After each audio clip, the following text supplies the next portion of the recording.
Hey everyone, welcome back to 996 The Howl. This is the 5th annual Howl Awards. If you're new to the Howl Awards, I have a list of categories, 7 categories: best forward, best defenseman, most surprising player, most disappointing player, the best game, the Hard Hat Award, and obviously the Howl Award. So let's just jump right into it here. We'll start with the best defenseman here.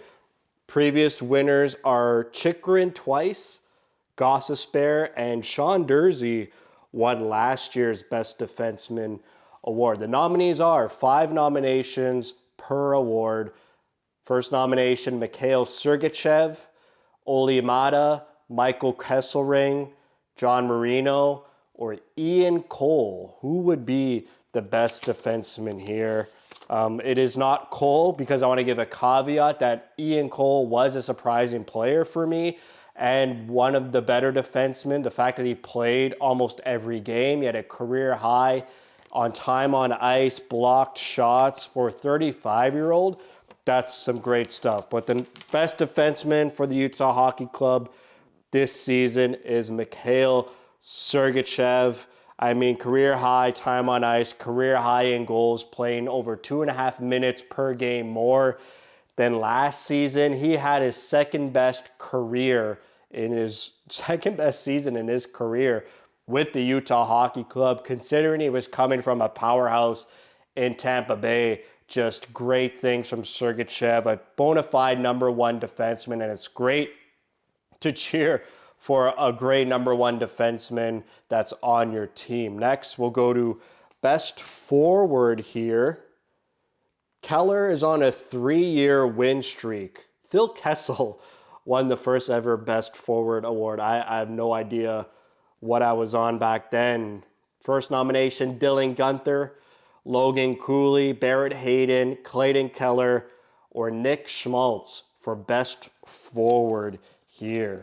I mean, all these guys had career highs in terms of offensive stats, but we're going to have to give it to the guy who hit 90 points, Clayton Keller.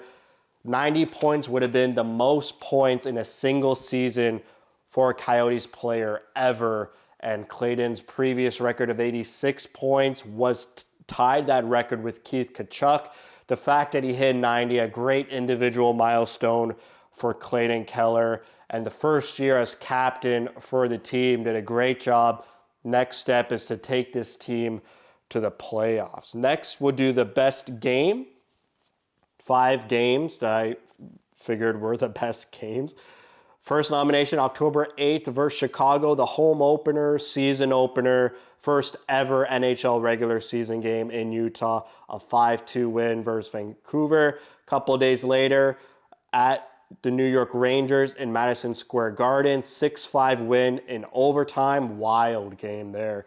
Third nomination, November 13th versus Carolina, 4-1 victory. Number 4, February 4th versus Philadelphia, 3-2 overtime win. That was the game where Dylan Guenther, first game back from injury, 2 goals, game-winning goal in overtime with like 0.1 seconds left. Number 5, the last nomination, February 9th at Washington in a 5-4 shootout win. So what's your favorite or best game of the season? I know a lot of people, and the right answer is the home opener, but I did not go with that one. I went with November 13th versus Carolina, 4-1 victory. Man, watch the highlights of this game. Watch my video reaction of this game. My video was a great resource to just catching up on these games, seeing what happened. This game, it was tied 1-1 going into the third period.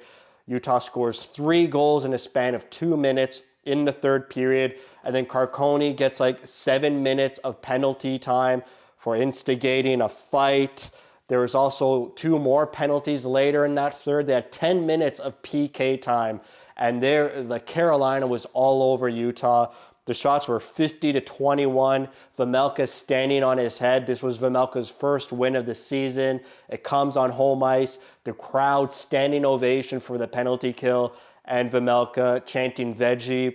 I'm sure that was the first ever veggie chant in Utah history. And Vejmelka's post-game celebration where he was nominated first star. That game was unbelievable, but I understand if you picked the home opener as the best game in your favorite game. Coincidentally, Dylan Guenther scored the first goal ever for Utah at Delta Center, and he scored the last goal for Utah at Delta Center in the last home game of the season. Interesting stat there. Next, we'll go to the most surprising player.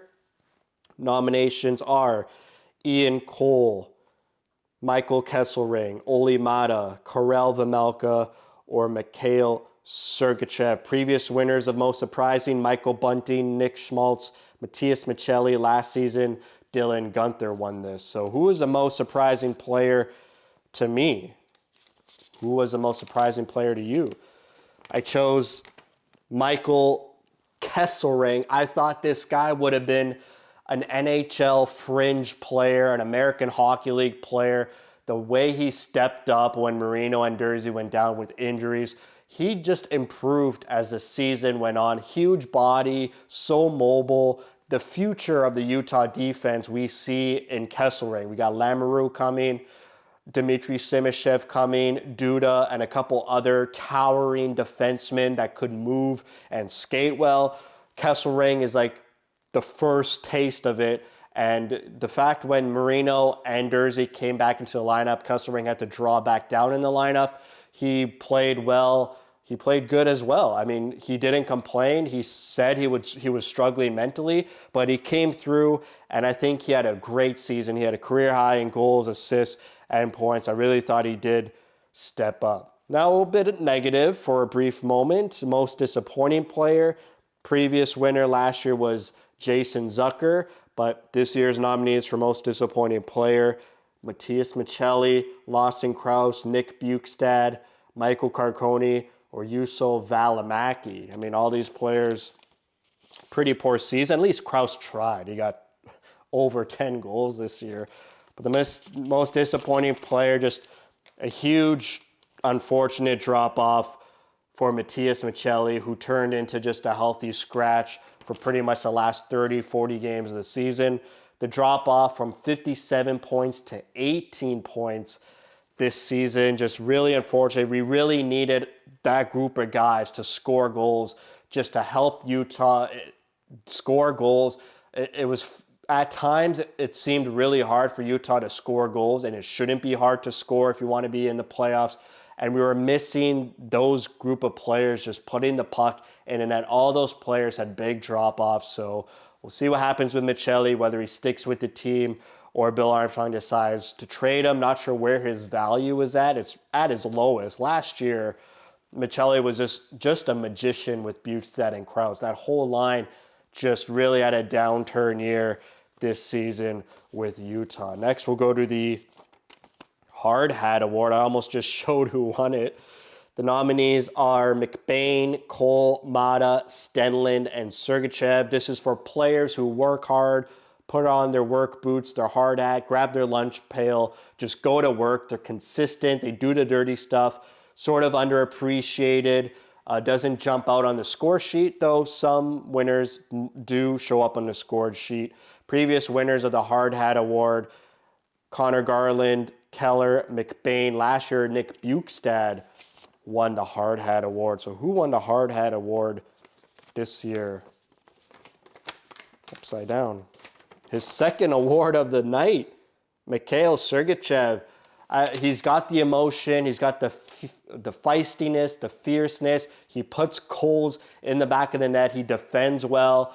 He's just all over the ice. PK, power play. Without Sergachev, I mean, this season would have been a real worse season than what it was. Thankfully, he wasn't one of the defensemen who were injured for 30, 40, 50 games of the season. We need him healthy, and he's going to be a great mentor for defensemen coming up, especially fellow Russian and Dmitry Simashev. Are we at the end? We are at the end. The Howl Award. Previous winners: Jacob Chikrin, Clayton Keller twice. Last year, I gave it to the Arizona Coyote fans who had to endure the unprecedented relocation of Arizona. This year, it is a player that will win. The nominees are Clayton Keller, Karel Vejmelka, Mikhail Sergachev, Dylan Guenther, Nick Schmaltz. This award is my total bias, unabashed bias, just my favorite player of this season. Really don't care what anyone says, but this is what this award represents. My favorite player to watch and who I think was the best player on the team as well. So again, the nominees, Keller, Vejmelka, Sergachev, Guenther, and Nick Schmaltz. I thought Schmaltz had one of his best years in his career. I mean, very, very good year, underrated year. Obviously, when I say that, you know, Nick Schmaltz didn't win. But the Howl Award for the 2024-2025 season goes to Karel Vejmelka. Unprecedented, 22, 23 consecutive game starts, the most consecutive starts in 10 years in the NHL, didn't falter, got career highs in wins at 26. His previous career high was 18. Career high in save percentage, first time over 900 was 904. Unbelievable stuff. Earned himself a 5-year contract. He is going to take us to the promised land, and he's got the work to show for it with starting all those games in a row. You're going to need to start 20, 25 games in a row if you want to win Lord Stanley. So that's it for the Howl Awards. We had, you know, Mikhail Sergachev winning 2 awards, Clayton Keller, 4th year in a row winning Best Forward. So thank you for watching. If you like what you see, spread the word. And as always, thank you for your support.